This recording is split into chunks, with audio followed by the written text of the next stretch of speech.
ایک جنگ ہوئی ہے یرموک، جس میں روم کی طاقت ٹوٹ گئی۔ اس میں 3 لاکھ تھے رومی، 30,000 تھے صحابہ تابعین۔ رومیوں کے لشکر میں 60,000 عرب تھے۔ تو ایک دن رومیوں کے سردار نے کہا کہ آج صرف عرب نکلیں تاکہ یہ لوہا لوہے سے ٹکرائے۔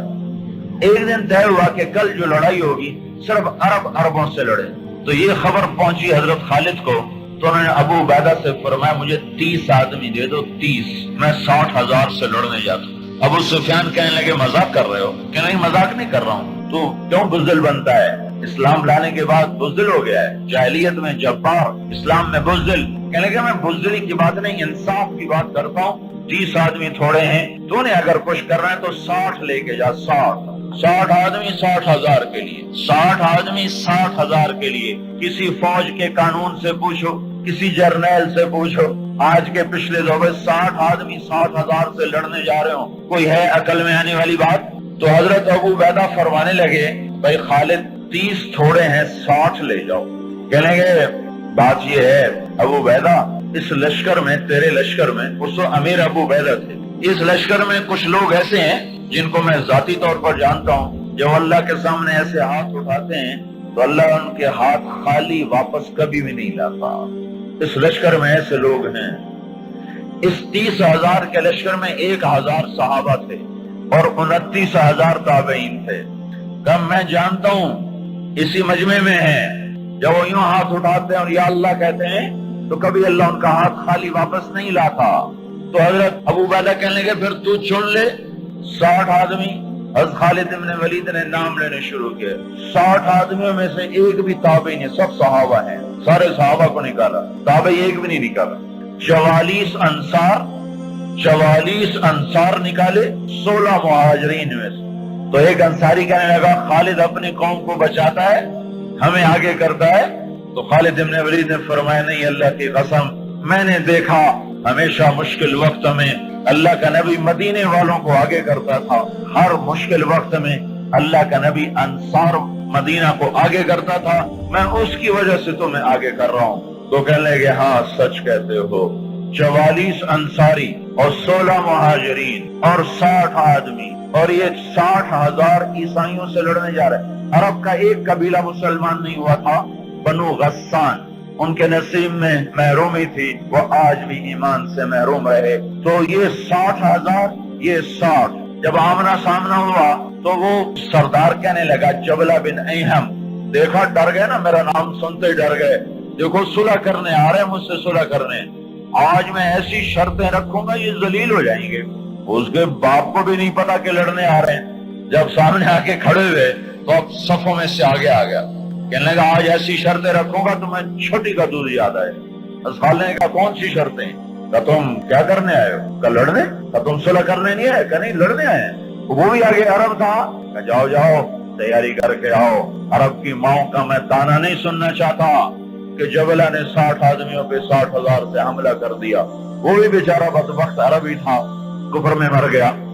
حضرت خالد بن ولید نے فرمایا تو آ کے ہم سے تو نمٹ لے، پھر تو بعد میں دیکھ لینا کہ میدان کس کے ہاتھ میں اور جھنڈا کس کے ہاتھ میں، تو آ تو صحیح۔ وہ تیار نہیں ہو رہا کہ میری بھی غیرت گوارا نہیں کرتی، انہیں حملے کا حکم دیا۔ جب خالد بن نہیں ٹلے انہیں حملے کا حکم دیا۔ 60,000 حملہ کرنے جا رہے ہیں، 60 آدمی، 60، صف نہیں ٹوٹ سکی، حملہ ناکام ہو گیا۔ پھر دوسرا حملہ کیا، صف نہیں ٹوٹ سکی، 60 آدمی، 60,000، تصور کرو۔ پھر تیسرا حملہ کیا، صف ٹوٹ گئی۔ جب صف ٹوٹی تو خالد بن ولید نے فرمایا 6 کی ٹولیاں بن جاؤ، 6 تو 6 ایسے ٹولیاں بن گئے۔ معاذ بن جبل رضی اللہ تعالی عنہ زور زور سے اس وقت یہ قرآن پڑھ رہے تھے، یہ آیات پڑھی جا رہی ہیں اور ایمان میں بہار آ رہی ہے۔ خالد بن ولید 6 آدمیوں کے ساتھ، خالد بن ولید، فضل بن عباس، زبیر بن عوام، عبد الرحمن بن ابی بکر اور زرار بن ازور اور رافع بن عمیرہ الطائی، یہ 6 آدمی ایک ٹکڑی میں تھے۔ 6 آدمی، ان میں رافع، وہ رافع ڈاکو بتا رہا ہوں، ڈاکو، وہ ڈاکو کہاں جا چکا ہے؟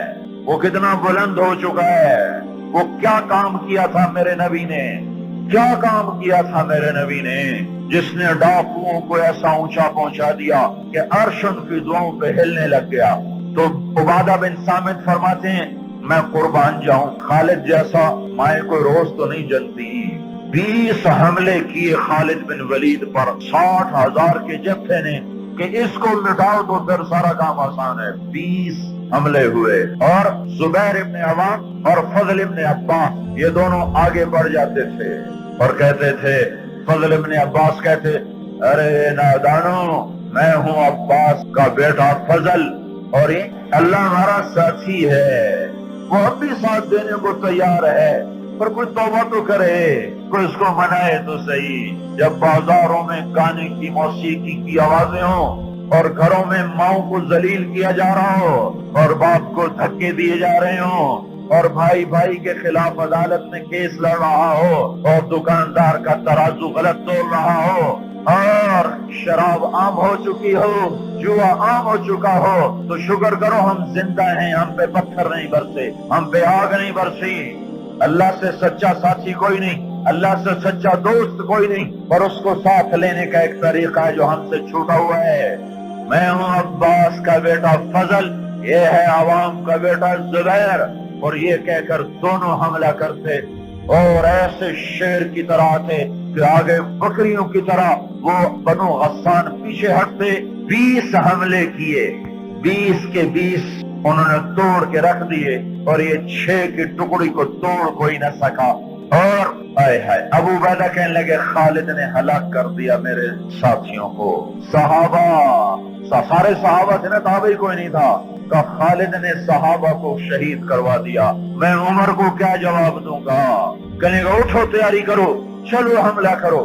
ابو سفیان کہنے کے بیٹھ جاؤ، ابو عبیدہ بیٹھ جاؤ، اب تقدیر کا انتظار کرو، یا بھیجتے نہیں یا بھیجا ہے تو انتظار کرو، اگر وہ قتل ہو گئے تو اس میں غم کی کیا بات ہے، جنت میں جائیں گے، لیکن اب جانا بزدلی ہے، بیٹھو۔ ابھی یہ دونوں سرداروں کی آپس میں بات ہو رہی ہے، ابو عبیدہ زور دے رہے ہیں کہ نکلو، ابو سفیان کہہ رہے ہیں بیٹھو، اب نہیں نکلو۔ ابھی دونوں ایک دوسرے کو قائل نہیں کر سکے کہ ایک دم وہاں سے بھاگنے کی آواز آئی۔ کیا دیکھا کہ وہ 60,000 کا لشکر بھاگ رہا ہے، اور ان کے طبل بھی رہ گئے، ڈھول بھی رہ گئے، اور ان کو اپنی جان کی پڑ گئی۔ اور ابو سفیان نے کہا اب چلو۔ اب جا کر پہنچے تو کیا دیکھا، خالد ابن ولید 20 آدمیوں کے ساتھ کھڑے ہوئے ہیں اور 40 آدمی غائب ہیں، اور خالد ابن ولید سے اپنے منہ پہ ہاتھ مار رہا ہے، ہائے 40 صحاب رسول شہید ہو گئے، ہائے یہ میں نے کیا کر دیا۔ تو اس وقت رافع رضی اللہ تعالیٰ عنہ کہنے لگے اب بھائی دیکھو تو صحیح، شاید پیچھے نہ چلے گئے ہوں، لاشیں دیکھو، لاشیں دیکھو۔ لاشوں کو دیکھنا شروع کیا تو 5,000 لاشیں تھیں عرب عیسائیوں کی، اور صحابہ کو دیکھنا شروع کیا تو ٹوٹل 10 آدمی شہید ہوئے تھے صبح سے عصر تک، ٹوٹل 10۔ تو خالد بن ولید کی جان میں جان آئی، کہنے کہ تو پھر باقی 30 کدھر ہیں، باقی 30 کہاں گئے؟ کیونکہ ضرور وہ ان کے پیچھے چلے گئے ہوں۔ خالد بن ولید نے نعرہ لگایا تھا بھاگنے والوں کے پیچھے مت دوڑو، دیکھو جوش میں پیچھے کچھ بھاگ گئے ہوں گے، کہ ضرور وہ پیچھے چلے گئے ہوں گے، تو کون ان کا پتہ کرے گا؟ تو خالد بن ولید نے فرمایا میں ہی جاؤں گا۔ تو ابو عبیدہ کہنے لگے تو سارے دن کا تھکا بھی ہے، زخمی بھی ہے، تو آرام کر، تیری جگہ کوئی اور چلا جائے گا۔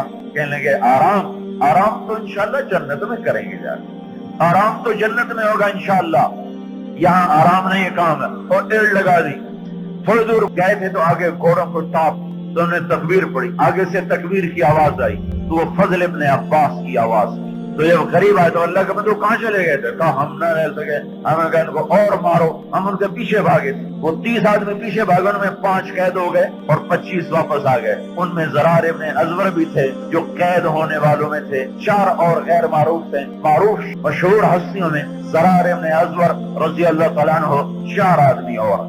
پھر خالد بن ولید ان کو چھڑا کر ملا، وہ پھر الگ کہانی ہے، تو پھر میں ساری تاریخ سنانا شروع کر دوں گا۔ تو پھر ان کو کیسے چھڑایا، کیسے لے کر آئے، اللہ کی کیسی غیبی قدرت اور تائیدیں ان کے شامل حال ہوئیں۔ میں یہ بتانا یہ چاہتا تھا کہ حضرت محمد صلی اللہ علیہ وسلم نے بغیر پیسے کے، بغیر ملک کے، بغیر مال کے، بغیر اقتدار کے، بغیر سونے چاندی کے وہ کیا کام کیا تھا جس نے ڈاکوؤں کو اتنا اونچا پہنچایا کہ ہاتھ اٹھاتے تو دعائیں قبول ہوتی تھی۔